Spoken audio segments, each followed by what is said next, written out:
7 chaves aos jovens. 7 conselhos àqueles que desejam a excelência no servir a Deus. De Raul Gabriel. Introdução. Após um grande período de oração no meu quarto, iniciou-se em mim um desejo grandioso de escrever um livro para os jovens, ao ponto de não pensar em outra coisa.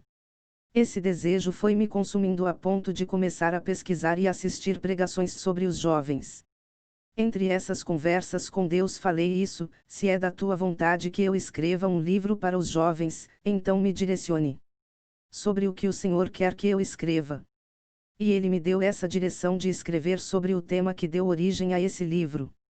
Esse livro é para aqueles jovens que já confessaram o Senhor Jesus, mas não possuem nenhum objetivo de vida. Almejam servir a Deus. Que possuem ministério, mas não sabem como começar.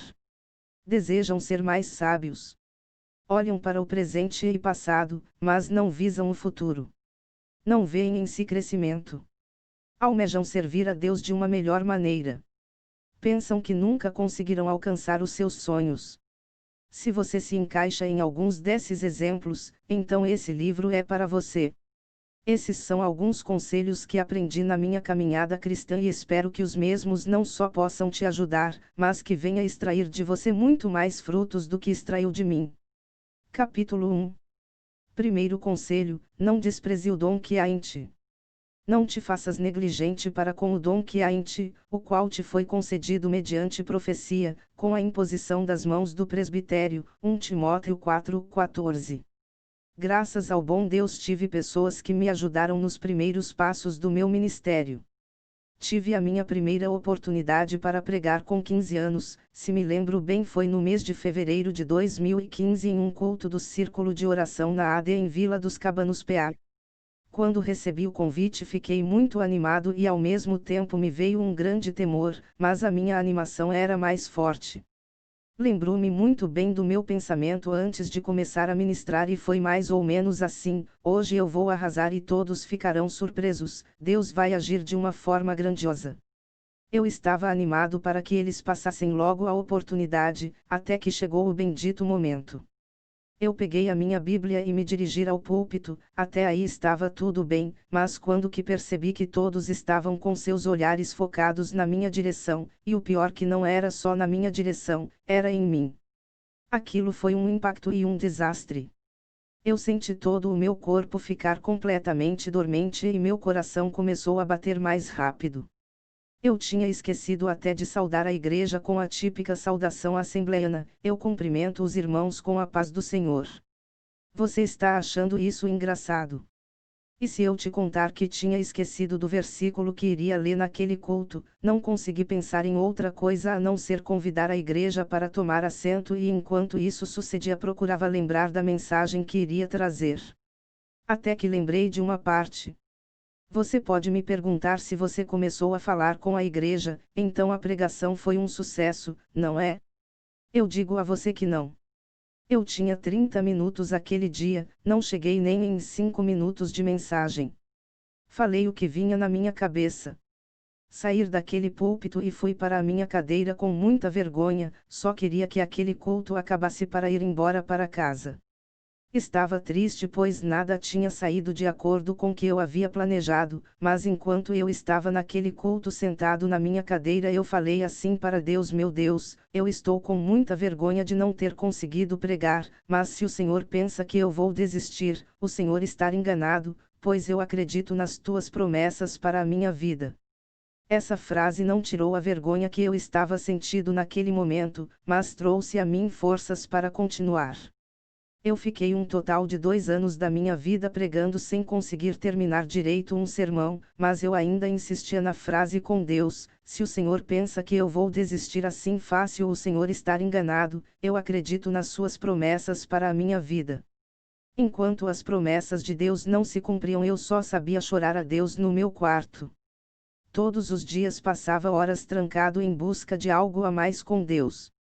Nesse tempo meu amigo Espírito Santo me fez muitas promessas e eu acreditei em todas elas, até nas mais absurdas e loucas que alguém pode acreditar. No início do ano de 2019 pude perceber o início das promessas de Deus se cumprirem na minha vida. Eu estava com 19 anos e já havia pregado em 3 estados, Pará, Santa Catarina e Maranhão. Deus estava me abençoando. Mas por que estou contando isso? Para dizer a você que não desprezes o dom que há em ti. Quando estava ainda nas minhas primeiras oportunidades de pregar, muitos dos amigos meus que tinham começado primeiro, e eles eram motivo de inspiração para mim, mas acontece que muitos deles deixaram de usar os dons que Deus havia dado para eles.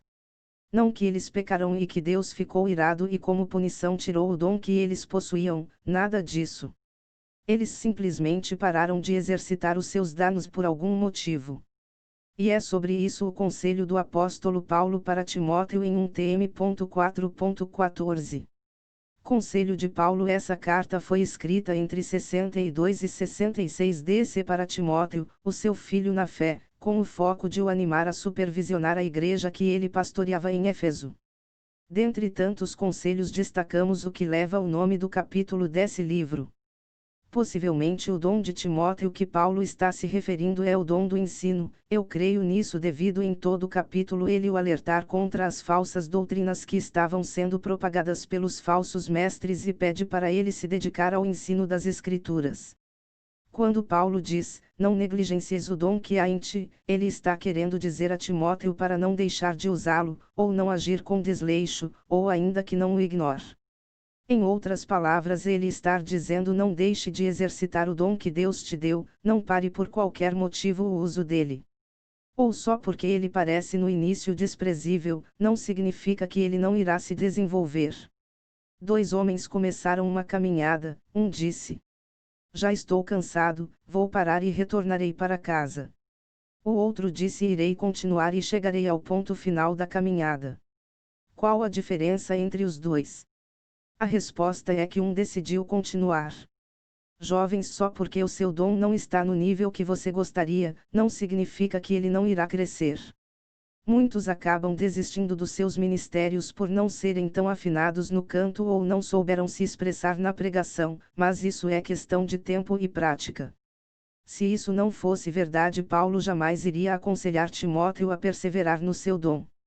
Você acha que os discípulos já saíram pregando e ganhando almas? Eles tiveram que se preparar para isso. Você acha que Pedro já nasceu sabendo pescar? Ele teve que gastar horas no seu barco. Você acha que Apolo já iniciou eloquente? Ele teve que gastar tempo praticando a oratória. Você acha que Paulo já nasceu com um profundo conhecimento bíblico? Ele teve que gastar tempo estudando aos pés de Gamaliel. Moisés não teve intimidade com Deus de um dia para o outro, ele gastou tempo na oração. Todo ministério precisa ser aperfeiçoado.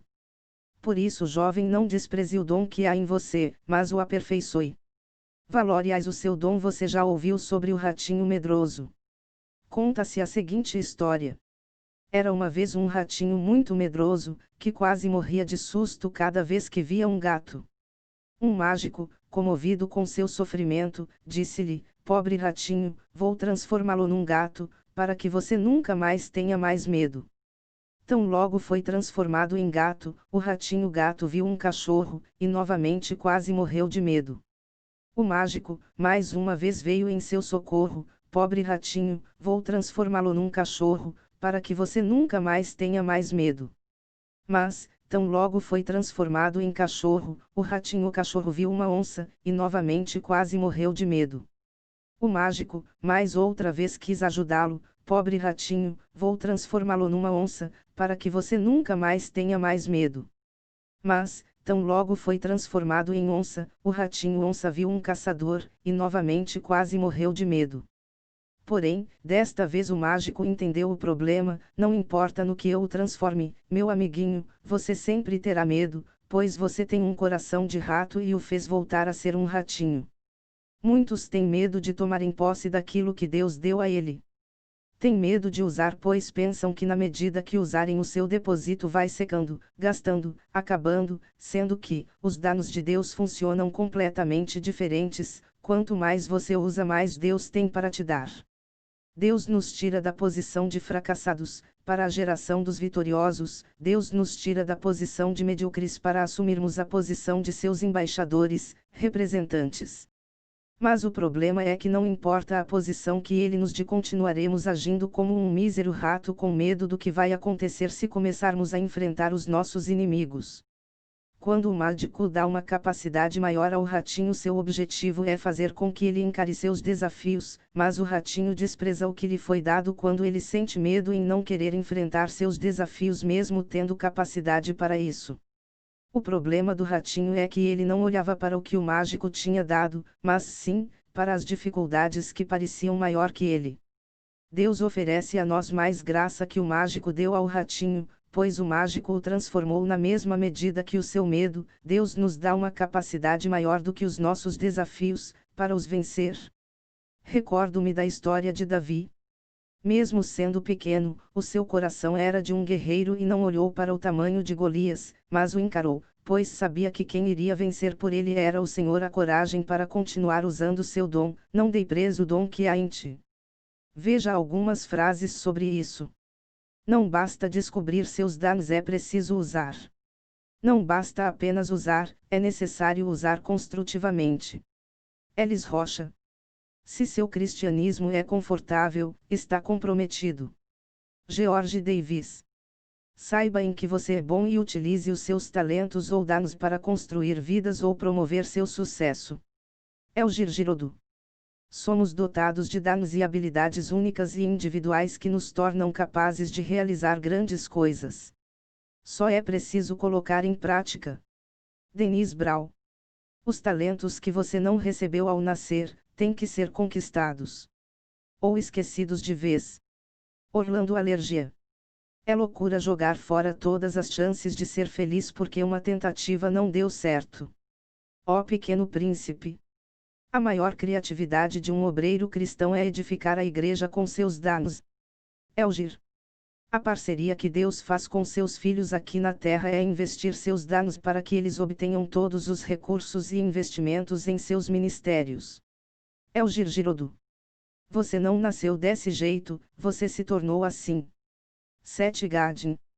Quem mais investe no que edifica, mais se enriquece e enriquece os outros.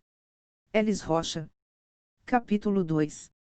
Segundo conselho: não dê presa às pequenas oportunidades. Sejam sábios no procedimento para com os de fora, aproveitem ao máximo todas as oportunidades. Colossenses 4h05 NVI.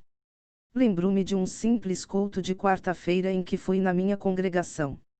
O culto ainda não tinha começado e estava no banheiro quando um amigo que recentemente havia começado a cantar na igreja chegou dizendo que teria uma oportunidade no culto, mas estava com medo de não conseguir cantar bem. Eu olhei para ele e disse: e nas pequenas oportunidades que Deus irá capacitar você. Só que quando ele ouviu essa palavra, não deu muito crédito e decidiu não aproveitar aquela oportunidade que Deus estava proporcionando, e não apenas essa, mas muitas outras ele recusou. Era claro que ele sempre demonstrou um desejo de ser um grande cantor. Passou-se o tempo e ele não cresceu em nada no ministério do canto, pois não aproveitou as pequenas chances que Deus lhe dera. Diferentemente de um amigo chamado Antônio Carlos, que soube aproveitar as pequenas oportunidades. Se fosse convidado a pregar em um culto de rua, ele estava presente. Trazer uma simples palavra em um culto no lar, em uma reunião de amigos, dar uma saudação de 3 minutos nos cultos da semana, participar de pequenos evangelismos, etc. As oportunidades que ele pôde aproveitar, ele as agarrou. Hoje ele é um grande pregador itinerante e só vejo as fotos e notícias dele viajando levando a palavra de Deus. Esses dois amigos congregavam na mesma igreja, participavam dos mesmos cultos, tinham os mesmos líderes, tinham o mesmo pastor, mas por que um cresceu e o outro não? A resposta é que um soube aproveitar as pequenas oportunidades. Explicando o versículo quando Paulo dá esse conselho à igreja de Colosso, que se situava na antiga Frígia, hoje atual Turquia, ele estava na sua terceira viagem missionária. Seu objetivo era fazer com que os colossenses aproveitassem todas as chances de pregar o evangelho, não somente com as palavras, mas também com o seu modo de ser. Por isso ele disse: andai com sabedoria com os de fora, ou seja, deem testemunho da vossa fé cristã mesmo sem demonstrar nenhuma palavra. As pequenas oportunidades podem parecer desprezíveis e infrutíferas, mas elas irão ajudar no seu desenvolvimento ministerial. Elas nos deixam muitos benefícios, tais como perda de timidez, facilita nossa comunicação, nos ensina a como falar em público, ajuda a conhecer nossa entonação vocal, melhora nossa expressão facial, dentre muitas outras. Você pode estar se perguntando se existe alguém na Bíblia que soube aproveitar essas oportunidades. A minha resposta é sim. Existe tanto os que sim, como os que não. Veremos alguns casos.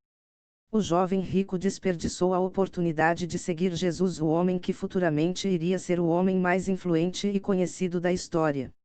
Depois desse episódio ele não é mais citado na história, em Mt 19:16-30, diferente de Pedro e os outros discípulos que ficaram marcados como um dos nossos heróis da fé. 1pr.1.1 Item Moisés soube aproveitar as oportunidades que teve de estudar em todas as ciências do Egito. Como consequência Deus o colocou como príncipe do seu povo, Atos 7h22, diferente de Jeoiaquim, rei de Judá, que queimou o livro da lei de Deus, pois não tinha sabedoria e não gostaria de tê-la, por fim foi tirado o seu reino. 2 homens traíram Jesus, Pedro e Judas, um jogou fora a chance de ser perdoado cometendo suicídio. Já o outro, tinha uma pequena esperança que um dia seria, e alcançou o perdão. LC 23h43. No Monte Gólgota não soube aproveitar a oportunidade de ser salvo por Jesus, diferente do outro que por fé acreditou que Jesus era justo, e o próprio disse: hoje estarás comigo no paraíso. Jovens, se vocês souberem aproveitar as chances mais desprezíveis, vocês terão um grande futuro, pois a cada oportunidade aproveitada, mais experiência você adquire. Quanto mais você praticar, mais habilidoso você vai se tornar. Existe um ditado que diz: quem nasce grande é monstro. Todos começamos por baixo, a diferença entre vencedores e perdedores é que aqueles aproveitaram as pequenas oportunidades. Frases de pessoas de influência na história. O melhor local para se começar, é onde você está. Pr. Raul Cavalcante Batista. As oportunidades multiplicam-se à medida que são agarradas. Sun Tzu. Pequenas oportunidades são muitas vezes o começo de grandes empreendimentos. Demóstenes. As oportunidades são como o nascer do sol, se você esperar demais, vai perdê-las. William Arthur Ward. Neste mundo, são aqueles que aproveitam a oportunidade que têm as oportunidades. George Eliot. Não espere por oportunidades extraordinárias.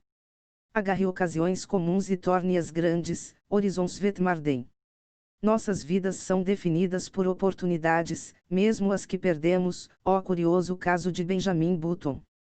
Às vezes pedimos tantas oportunidades a Deus e esquecemos de aproveitá-las quando batem na nossa porta. Johnny Frex. Capítulo 3. Terceiro conselho: leite é bom, mas preciso crescer. Porque qualquer que ainda se alimenta de leite não está experimentado na palavra da justiça, porque é menino. Mas o mantimento sólido é para os perfeitos, os quais, em razão do costume, têm os sentidos exercitados para discernir tanto o bem como o mal. Hebreus 5:13-14. Certa vez estava lendo um texto que foi publicado pelo jornal New York Times e que tinha sido replicado pelo jornal UOL. Ele foi escrito pela pediatra Pericles, que falava sobre a amamentação aos bebês, na qual citava alguns benefícios como a contribuição na formação do paladar e a facilidade futura em se acostumar com o gosto de alguns alimentos. O leite preenche as necessidades orgânicas do bebê, pois ele contém proteínas, imunoglobulinas e substâncias imunizantes que protegem a sua saúde, proporcionando anticorpos que trarão uma melhor defesa. Mas o leite não é para sempre, à medida que o tempo passa e a criança vai se desenvolvendo, é acrescentado alguns alimentos que possuem mais nutrientes, pois o corpo começa a pedir. Quando ela passar a ingerir alimentos com mais nutrientes, o seu corpo começa a ser construído, oferecendo a ele mais energia e organizando suas funções orgânicas. Não sabemos quem escreveu a Epístolas aos Hebreus, alguns dizem que foi Paulo, outros Apolo e outros Lucas, mas isso não tem muita importância, pois a mensagem que o Espírito Santo queria deixar foi preservada e está agora nas nossas mãos. O escritor faz uma comparação entre uma criança que toma leite materno, com o estado espiritual que os judeus que tinham se tornado cristãos estavam vivendo, pois eles ainda estavam apegados ao judaísmo e realizando as suas obras, mesmo tendo se convertido ao cristianismo, o qual recebeu repreensão por esse ato, HB. 5:11 e 14. Eles receberam repreensão por causa do tempo de cristãos que possuíam. Já deveriam estar em outro nível de conhecimento, mas ainda estavam em um nível baixo, aprendendo os fundamentos básicos da fé cristã. Eles não se interessaram em crescer espiritualmente. Muitos jovens estão na mesma situação, pois já deveriam estar demonstrando grande conhecimento nas Sagradas Escrituras e no desenvolvimento dos seus dons, mas como não querem um compromisso com Deus, não se aprofundam. Alguns jovens que leram essa afirmação poderão me interrogar: quem disse que só porque eu não tenho conhecimento da Bíblia e não desenvolvo meus dons, que eu não queira um compromisso com Deus? Seja verdadeiro comigo, jovem, se você quisesse mesmo, você dedicaria tempo na leitura da sua palavra e no seu desenvolvimento ministerial. O problema é que você ama mais as suas redes sociais e os seus amigos do que as coisas de Deus. Se você quisesse mesmo, você se esforçaria a tirar um tempo a mais com Deus. Pois a renúncia nada mais é do que isso, deixar aquilo que você ama. Você renuncia quando deixa o seu celular de lado e vai buscar conhecimento bíblico, você renuncia quando sai do bate-papo com os amigos e tira um tempo em oração. Jesus nos convida a renunciarmos àquilo que nós amamos. Você pode se perguntar: como posso saber que estou renunciando corretamente? A resposta é simples: é quando você deixa por uns momentos aquilo que gosta de fazer para ser edificado por alguns momentos com Deus. Inconformados jovens, vocês não podem se conformar com a situação em que estão vivendo hoje. Deus tem reservado algo a mais para você.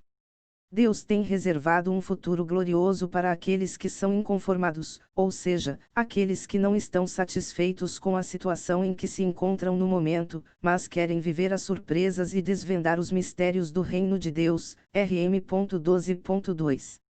Essa é uma promessa de Deus para nós: as coisas que o olho não viu, e o ouvido não ouviu, e não subiram ao coração do homem, são as que Deus preparou para os que o amam. 1 Coríntios 2:09.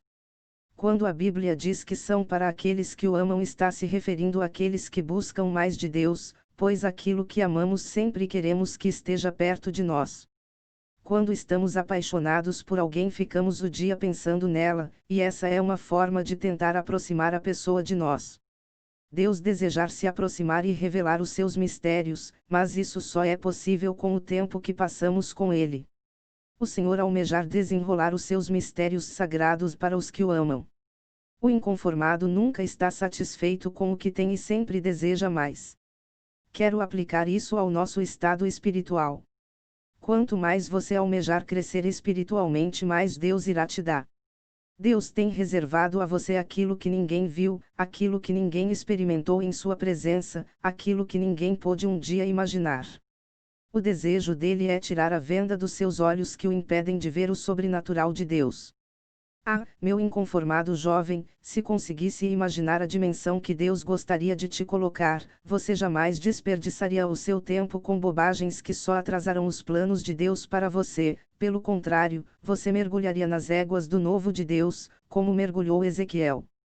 A Bíblia menciona que Ezequiel estava na beira de um rio quando apareceu um anjo e começou a medir 1000 côvados e as águas chegaram aos seus pés, mas o inconformado coração de Ezequiel queria mais e o anjo mediu mais 1000 côvados e chegou à sua cintura.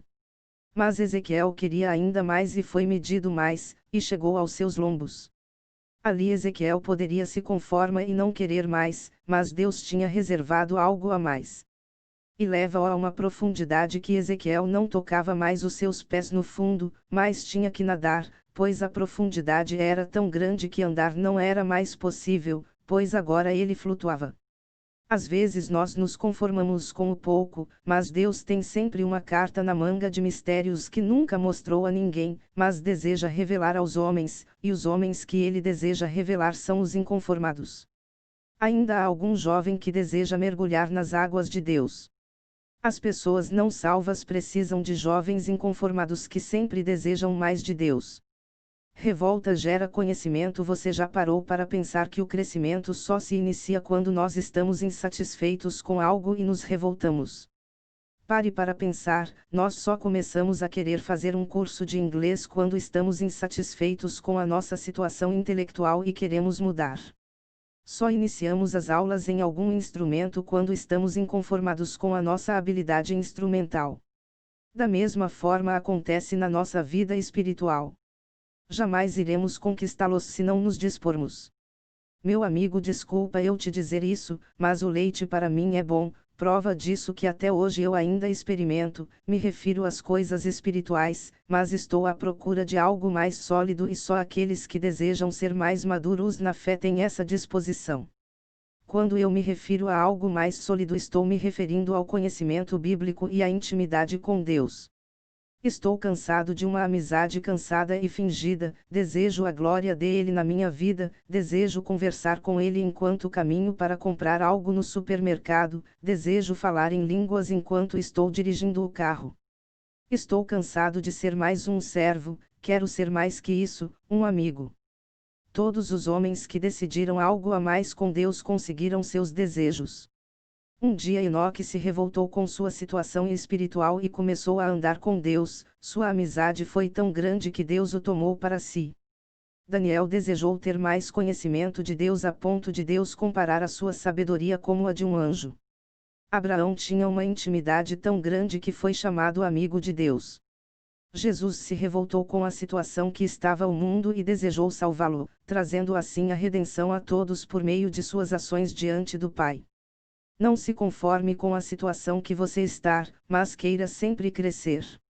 Frases sobre inconformidade e insatisfação.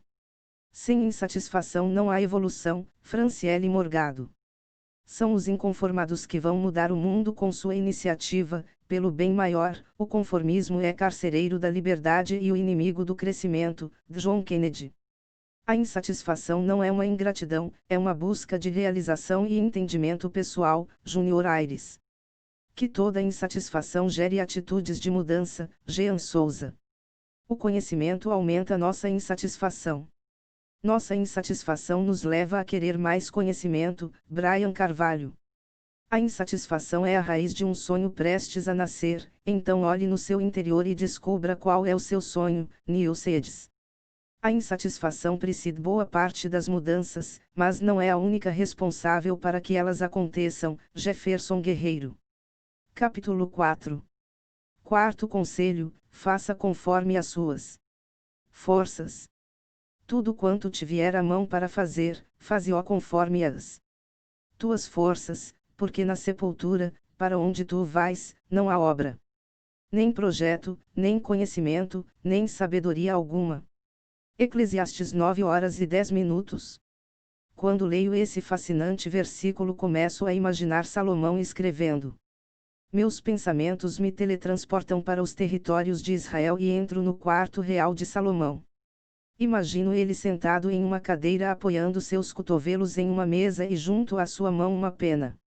Na mesa estão 3 objetos, um pergaminho, um tinteiro e uma cópia da Torá, os 5 livros de Moisés. Vejo ele terminando os 8 capítulos anteriores, e inicia o capítulo 9. Vejo que tudo estava indo bem, até que ele chega no versículo 10 e imagino ele tirando a ponta da pena com tinta do pergaminho e elevando a sua mente aos tempos da sua juventude, onde demora alguns minutos pensando sobre as oportunidades e chances que tivera no tempo juvenil, uns ele aproveitou e outros ele deixou escapar. Novamente ele coloca a ponta da pena no tinteiro e começa a escrever novamente tudo que vier à mão para fazer, faze-o conforme as suas forças. Esta é uma lição fascinante, e ele está querendo dizer que tudo o que for para você fazer, Deus não vai mover uma pena. Mas a partir do momento em que suas forças não forem o suficiente, Deus começará a agir. Isso me faz lembrar de um homem que passou o dia orando fervorosamente para que Deus abrisse a porta do seu guarda-roupa para ele pegar uma gravata. Isso parece até uma piada ele fazer essa oração. Deus não iria fazer isso, pois já tinha dado 2 mãos para ele abrir a porta e pegar a sua gravata. Deus não trabalha assim, o jeito dele trabalhar é diferente. As coisas possíveis pertencem aos homens, mas as impossíveis pertencem a Deus. Ele não vai abotoar a sua camisa, ele não vai colocar o teu sapato, não vai distribuir os seus currículos para as empresas, não irá plantar um grande conhecimento na sua mente sem você estudar. O agir dele não é para fazer as coisas por você, Deus pode até contribuir deixando as coisas mais fáceis para a conquista, mas se você não agir jamais conseguirá as bênçãos que ele tem para você. Existem pessoas que por ignorância acreditam que o Senhor cumprirá as promessas na vida delas só porque receberam a promessa, e acabam deitando em uma rede esperando com uma água de coco um anjo descer do céu com uma bandeja na mão trazendo a sua vitória. Sua principal afirmação é: eu vivo pela fé. Mal sabem elas que a fé para se tornar completa precisa das obras, pois são elas que testificam da sua fé. José acreditou que os seus descendentes iriam um dia morar na terra prometida, isso é fé, e não quis ser sepultado no Egito, mas deu ordem para ser colocado na terra da promessa, isso é ação. Elias acreditou que viria chuva mesmo não vendo, fé, e pediu ao servo durante 7 vezes para continuar olhando para o céu, ação, assim Deus mandou uma nuvem do tamanho da mão de um homem. Abraão acreditou na promessa, fé, e como prova saiu da terra de Ur dos Caldeus para um outro local que Deus iria mostrar, ação. Não adianta possuir fé, se não correr atrás das promessas. Deus garante a vitória se você corre para alcançá-las. Deus sabe que pelas nossas próprias forças não conseguimos conquistar tudo, mas Ele vê o nosso esforço e nos ajuda. Todos nós possuímos limitações, todas as pessoas possuem alguns pontos positivos, como o saber liderar, ter uma boa oratória, saber se comunicar bem, ter uma facilidade para ensinar. Enfim, todo homem dispõe de características louváveis, mas da mesma forma também retém limitações e fraquezas. Ninguém está imune delas. Quando Deus nos escolheu para realizar a sua obra, Ele já tinha conhecimento de todos esses pontos, mas mesmo assim nos escolheu. E mesmo realizando grandes sinais e prodígios por meio da nossa vida, devemos saber que quem garante o sucesso não somos nós, mas sim Deus. Davi tinha essa percepção de que não precisava começar algo com perfeição, porém precisava ser feito utilizando todas as suas forças. Quando ele foi enfrentar o gigante, nunca tinha lutado com um homem, mas ele agarrou aquela oportunidade que estava diante de si. O que ele fez foi só aproveitar aquela ocasião da melhor maneira possível. Se você notar bem, uma funda não é a melhor maneira de se enfrentar um poderoso guerreiro que desde pequeno era treinado, mas como eram as primeiras oportunidades de Davi, Deus o concedeu vitória. Mas note que ele não ficou lutando com uma funda para sempre, entenda que para vencer aquele primeiro gigante ele usou uma funda, mas depois ele teve que começar a treinar com uma espada, para lutar com outros guerreiros mais fortes que viriam. Aqui é uma lição deixada: vai chegar momentos em que Deus vai ter que te capacitar, mas isso é com o tempo. Agora você pode até estar com uma funda, mas amanhã você estará com uma afiada espada que conquistará reinos. Davi se tornou um dos homens mais poderosos do seu tempo. Tudo isso porque aproveitou as chances com o que de melhor ele poderia oferecer. Volte quer ser como Davi. Deus não precisa que você seja o melhor, Deus só quer que você dê o máximo de si. Prova disso é que existia homens muito mais capacitados que Davi, mas que não davam o seu melhor. Davi só ofereceu o melhor que ele possuía naquele momento, que era uma funda. Deus não precisa de muito, só precisa do seu melhor de hoje. O menino dos 5 pães e 2 peixinhos, só ofereceu o seu melhor. A viúva das moedinhas não tinha muito, só ofereceu o seu melhor. Eu percebo que além de Davi dar o seu melhor, ele sabia muito bem que quem ganhava as batalhas não era ele, mas Deus. Por isso irá dizer que não iria pela sua própria força, mas pela de Deus. Quando fores guerrear, ofereça o seu melhor, mas confie na força do Senhor.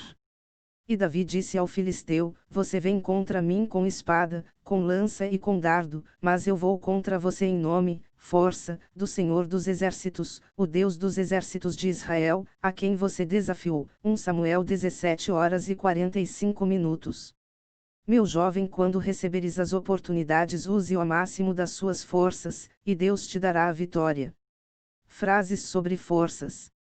Quando a nossa própria força se esgota, Deus está pronto para nos dar a dele se pedirmos. Joyce Meyer. Deus jamais libertará o cristão de todas as suas aflições, mas dará forças e sabedoria para vencê-las. Elgir Girodo. Deus conserva a força daqueles que lhe são leais, pois está perto deles em todos os momentos. Desconhecido. Tenha fé em Deus que Ele te dará força e os meios necessários para superar todos os obstáculos da vida. Luiz Maria Borges dos Reis. Talvez suas forças acabem no meio do caminho. Não desanime. Deus lhe dará a força restante para que você possa concluir seu destino. M. Santos. A perfeição não é um dom humano. Renato da Silva. Deus nos dará a força e o entendimento necessário. Lani. Garcês. Capítulo 5. Quinto conselho: não tenhas medo de encarar seus objetivos de vida, mas sabei que todas as suas decisões trarão uma consequência. Alegre-se, jovem, na sua mocidade. Seja feliz o seu coração nos dias da sua juventude. Siga por onde seu coração mandar, até onde a sua vista alcançar, mas saiba que por todas essas coisas Deus o trará a julgamento. Eclesiastes 11h09. Não tenhas medo de arriscar, todos nós temos medo. Alguns têm medo de altura, sangue, insetos, escuro, de lugares fechados. Outras têm fobia de coisas estranhas que acabam sendo engraçadas, como medo de ladeiras íngremes, piscinas, de certas músicas, alguns tipos de papéis e pés humanos. Uma pesquisa revela que os dois maiores medos da humanidade é o da morte e de falar em público. Mas um dos medos que mais percebo nos jovens é o medo de arriscar. Os que possuem esse medo não querem sair da sua zona de conforto, e a sua recompensa é continuar nela. Os 3 irmãos de Davi não quiseram sair dessa zona para enfrentar Golias, e continuaram nela, não ganhando os 3 presentes do vencedor. Quantas vezes nos comportamos assim? Não queremos cantar no culto quando nos oferecem uma oportunidade, não queremos pregar com medo de sairmos envergonhados, não investindo naquilo que acreditamos. O medo de não querer arriscar é um veneno que corrói os nossos ossos de pouco em pouco, e só percebemos nossa osteoporose quando nos deparamos com o futuro. Quantas oportunidades perdidas por causa desse medo! Mas graças a Deus que ainda existem Davies que têm coragem de encarar os Golias, e a esses pertencem os prêmios prometidos.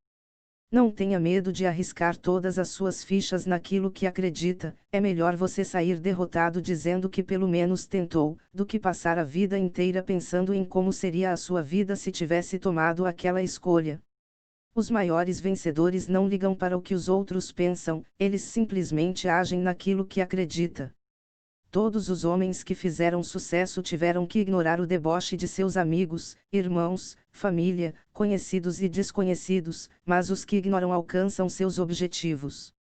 O problema dos que abrem mão dos seus sonhos é que eles olham para o que os outros estão dizendo e não para o que Deus está falando. Não olhe, eles não determinam o seu futuro. O que determina são as tuas escolhas que irá tomar. O passado não pode ser alterado, o futuro não pertence a você, mas o presente pode determinar quem você será. Então aposte todas as tuas fichas nos teus sonhos. Os perder tudo, os se gastar, os acabar com tudo que você tem, os morrer por aquilo que sonha. Se fracassar, poderás dizer: pelo menos eu tive coragem de arriscar tudo no que acredito. O mundo não é dos espertos, mas dos que agem. Toda escolha trará uma consequência. Todas as decisões que tomamos são carregadas de bons e maus momentos, que arrancam sorrisos e lágrimas. É indiscutível que qualquer caminho que tomarmos proporcionará isso. O problema é que alguns prazeres são passageiros e outros eternos. Existem alegrias que levam as nossas emoções a mil, porém são como uma brisa que logo passam, enquanto existem choros que duram apenas alguns momentos. Meu conselho a você jovem é que se jogue com todo o seu ser e sem reservas naquilo que acredita. Não deixe nenhum átomo do seu corpo de fora, se lance sem olhar para trás. Aproveite cada momento que essa decisão trará, mas da mesma forma que o aconselho a não ter medo, lembra-te que existe um Deus que julgará todas as tuas decisões. Ele é galardoador dos justos, mas é juiz dos que praticam a maldade. Ele irá levar-nos para o tribunal de Cristo para nos honrar, mas também pode nos colocar no julgamento do grande trono branco para nos condenar. Assim como o homem que confiou talentos aos seus 3 servos, e saiu de sua terra para ver qual seriam as decisões que eles iriam tomar enquanto estivesse ausente. Houve um momento em que voltou para tomar ciência de quais foram as decisões que tomaram com os seus talentos que os emprestou. Ele veio para recompensá-los, por isso galardoou os seus 2 servos prandontes dando poses, mas para mostrar a sua justiça não poderia recompensar aquele que não tinha sido fiel, mas para mostrar que era justo com todos teve que condenar aquele que não tinha agido com lealdade como os demais. Somos livres para escolhermos nossas recompensas, pois são abraçadas mediante nossas decisões. Se aderir às boas, terás boas recompensas, mas se não souberes escolher as boas, mas as más, como haireis colher bons frutos. Plante boas escolhas, para colher bons resultados. Mesmo sabendo que podemos errar, temos que arriscar. Não podemos passar a nossa vida inteira pensando e se eu tivesse feito aquilo, e se tivesse tido coragem, e se tivesse aceitado aquela oportunidade. Melhor do que falar e se, é falar fui derrotado, mas tentei, não conseguir, mas tive coragem, fui péssimo, mas aproveitei a oportunidade. Estou cansado de jovens sem iniciativa, quero homens na minha geração como John Wesley que disse a sua célebre frase, dai-me 100 homens que nada temam senão o pecado, e que nada desejam senão a Deus, e eu abalarei o mundo. Wesley tinha coragem. Seja corajoso jovem. Tenha iniciativa. Frases sobre iniciativa. Não ter medo de arriscar é o primeiro passo que um ser humano pode dar diante de um desafio. Paula Navarro, suba o primeiro degrau com fé. Não é necessário que você veja toda a escada. Apenas dê o primeiro passo. Martin Luther King. O primeiro passo indispensável para conseguir as coisas que você quer da vida é este: decida o que você quer. Bem-estar. Considero o mundo inteiro como a minha paróquia. John Wesley. Nas grandes batalhas da vida, o primeiro passo para a vitória é o desejo de vencer. Mahatma Gandhi.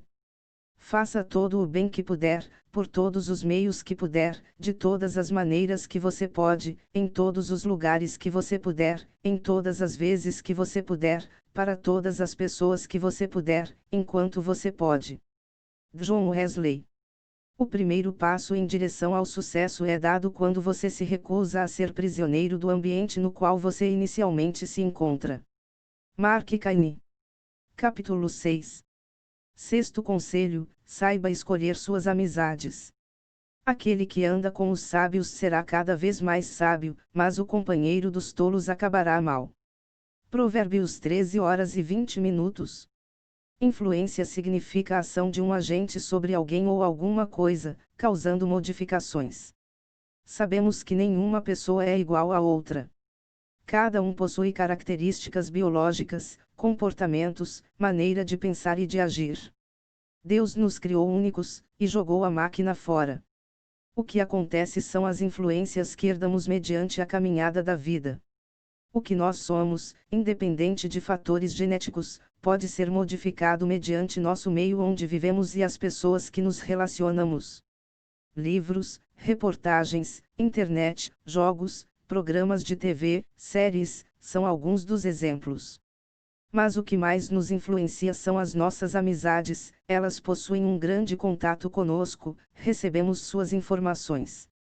Pelo muito tempo acabamos nos tornando parecidos com ela, pois adquirirmos alguns dos seus comportamentos e pensamentos. A psicologia acredita que o ambiente em que frequentamos e as pessoas que nos relacionamos interferem na maneira que enxergamos a vida. Quando Salomão escreveu sobre esse provérbio, seu objetivo foi alertar o povo judeu a observar com quem estavam se relacionando, pois somos persuadidos para o bem, como também para o mal. Prova disso foi Roboão, que acatou os conselhos dos seus amigos e desprezou o dos sábios da época. Sua recompensa foi perder parte do seu reino. Não se engane pensando que os maus exemplos não vão interferir, esse foi o mesmo pensamento de Roboão antes da sua queda. Da mesma forma que podem colaborar para o mal, outros podem colaborar para o bem. Como Jonatas, que salvou a vida de Davi mandando ele fugir de seu pai Saul, a igreja que intercedeu por Pedro enquanto estava preso e foi liberto, Aral e Hur que sustentaram a mão de Moisés para vencerem uma guerra. Graças aos bons amigos conseguiram alcançar ótimas conquistas. Temos que ter cuidado com quem estamos nos relacionando. Escolha as pessoas que te ajudarão a alcançar seus objetivos. Desde os meus 16 anos comecei a notar que tinha algumas amizades que atrapalhavam as minhas metas que gostaria de alcançar. Enquanto estava querendo ter uma intimidade maior com Deus, tinha pessoas que queriam me levar para um caminho oposto, me desmotivando a não querer passar horas em oração. Cheguei ao ponto de acreditar neles. Por volta de 12 dias após eu ter acreditado nessas palavras, Deus usou uma pessoa em profecia para me alertar que tal conselho não provinha dele e descreveu todo o cenário quando a pessoa proferiu aquelas palavras.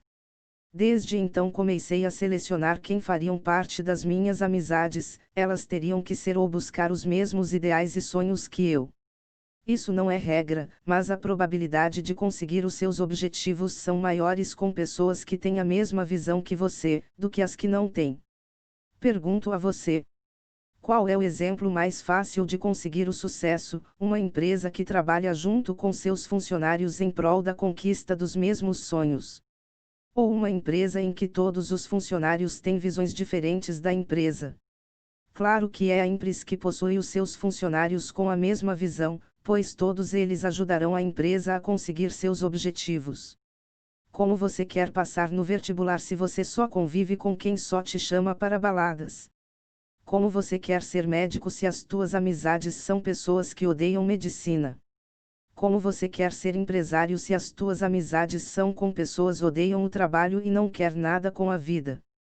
Como você quer ser pastor se os teus relacionamentos são somente com pessoas que te afastam de Deus? Tenha amizades que te ajudarão a alcançar seus sonhos.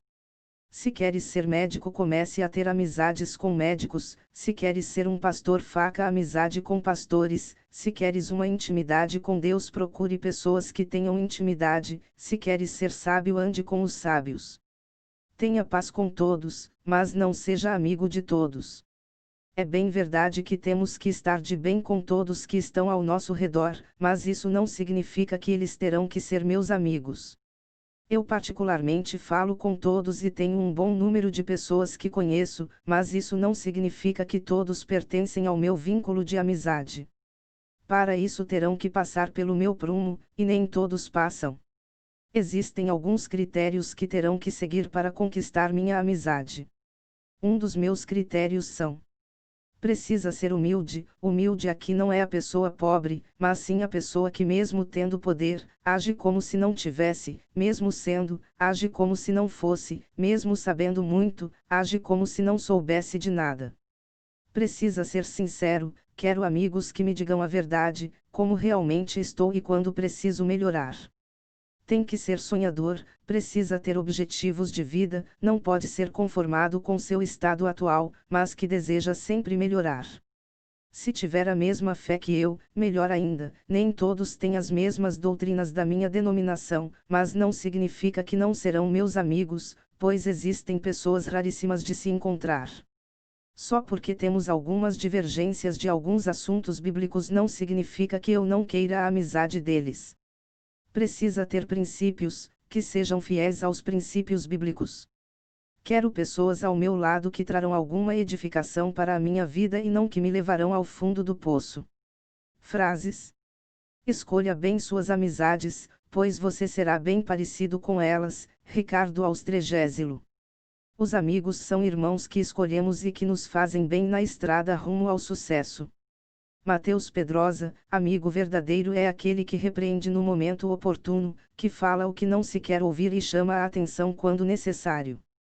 Desconhecido. Amigos são tesouros raros, que não se acha em qualquer canto. Edna Frigato. Capítulo 7. Sétimo conselho: coloque Deus em primeiro lugar. Busquem, pois, em primeiro lugar o reino de Deus e a sua justiça, e todas essas coisas lhes serão acrescentadas. Mateus 6h33. Entendendo o cenário.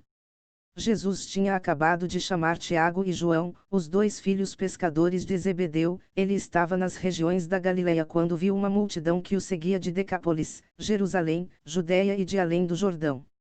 Aproveitando a oportunidade, começou a os ensinar quando estava em um monte. Por isso o sermão de Jesus descrito pelo Evangelho segundo Mateus do capítulo 5 ao 7 é chamado de o Sermão do Monte ou o Sermão da Colina, devido ele ter acontecido em um monte. Seu objetivo com esses ensinamentos foi demonstrar como o homem deveria o seguir. Esse sermão pode ser dividido em 7 partes. 1. Os bem-aventurados, MT 5:1-12. 2. A lei de Deus e a ação cristã. 3. Pobres, oração e jejum. MT 6:1-18. 4.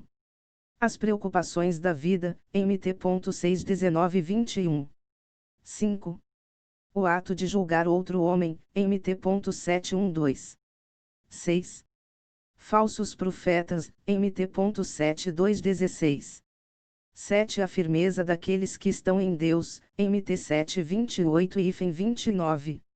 Verdadeiro significado de buscar a Deus em primeiro lugar. Busca o reino em primeiro lugar não significa desprezar por completo as coisas do mundo, mas colocar ela em segundo plano e priorizar as coisas de Deus. A frase "essas coisas vos serão acrescentadas", citadas por Jesus, está se referindo às necessidades básicas que todo homem precisar, que é a alimentação e a vestimenta. Jesus ilustra sua mensagem comparando as vestes de Salomão com a aparência dos lírios do campo, representando que Deus iria cuidar das vestimentas dos que o prioriza. Da mesma forma iria prover a alimentação, comparando com os passarinhos que não colhem e nem possuem celeiros, mas Deus os alimenta. Muitos pensam que colocar a Deus em primeiro lugar é passar o dia inteiro orando e lendo a Bíblia, e não fazer mais nada com relação às coisas da terra.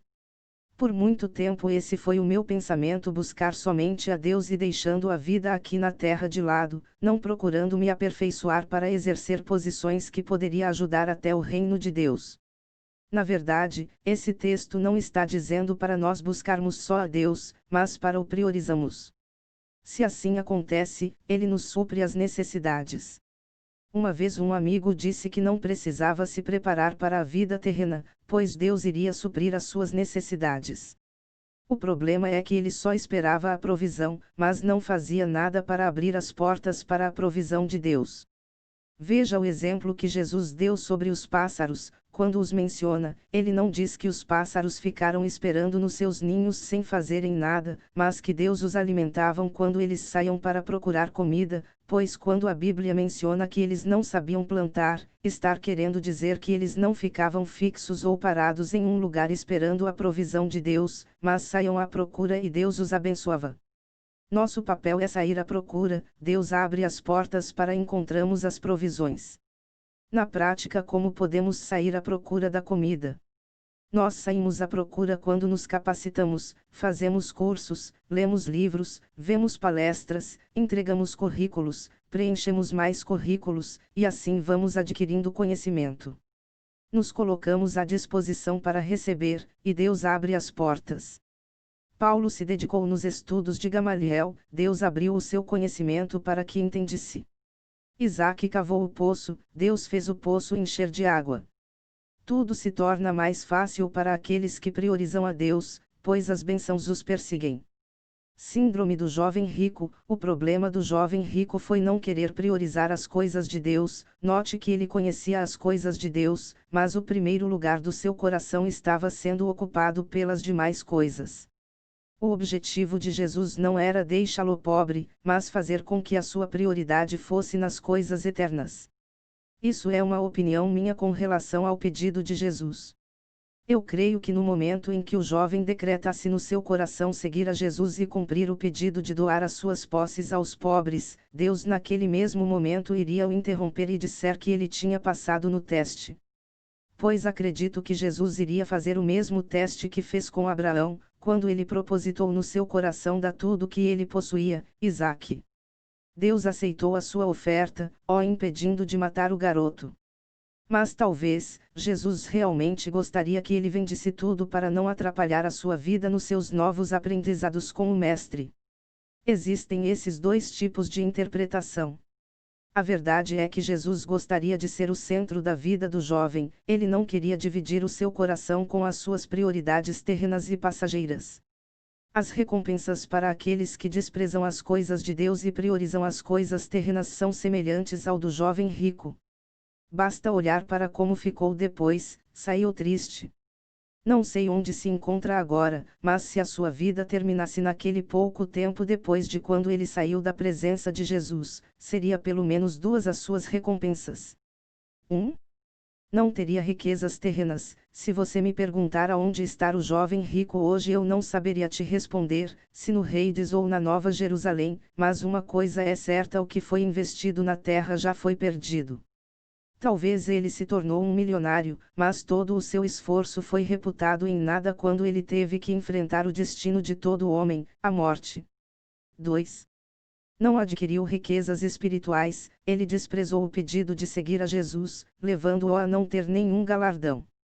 Muitas são seduzidos pelas belezas terrenas e acabam desprezando as celestiais. Deus nos convida a priorizarmos a Ele e nos garante que suprirá todas as nossas necessidades. O exemplo de Jesus foi um homem que soube colocar em primeiro lugar o mais importante. Desde pequeno ele buscava o reino de Deus, sempre era encontrado no templo adorando e ensinando. Já caminhando para a sua fase adulta, o fato de trabalhar como carpinteiro não tirou do seu coração o devido lugar de Deus.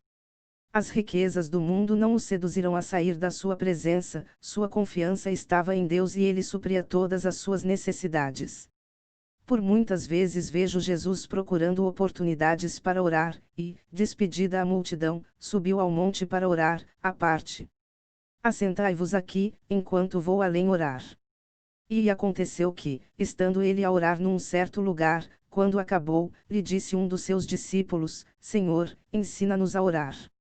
Devemos fazer como Jesus, procuramos brechas no nosso tempo para a oração. E, tendo-os despedido, foi ao monte a orar. E foram ter com ele no templo cegos e coxos, e curou-os. Tenho estado todos os dias convosco no templo, e não estendestes as mãos contra mim, mas esta é a vossa hora e o poder das trevas.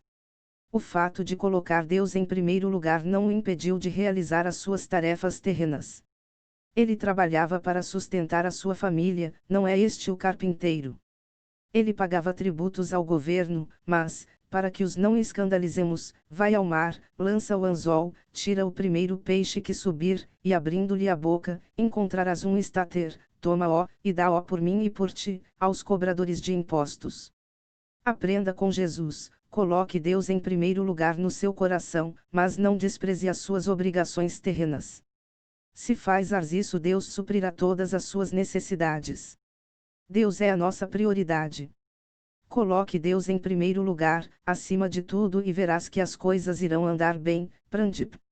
O amor a Deus tem que ser o primeiro lugar em seu coração. Ailton Carriço. Não faça de Deus uma opção, Ele é a prioridade, desconhecido. Dê prioridade a Deus. Ele nunca te deixa em segundo plano, desconhecido.